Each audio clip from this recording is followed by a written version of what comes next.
So how to turn a corner on a binder without having the corners stick up or having it overtly rounded and not matching everything else. You come into the corner, see I'm about 1 inch here, just little shots until you get in. Hand turn the wheel the last couple so that you don't overshoot.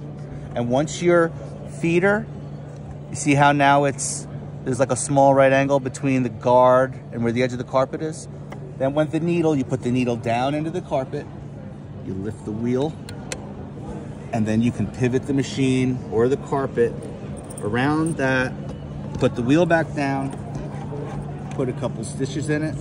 Always hand walk. Always, yeah, always, especially on corners, because you don't want it to like overshoot in the same spot and make like a little thing you see, you know? And then once you get a couple in,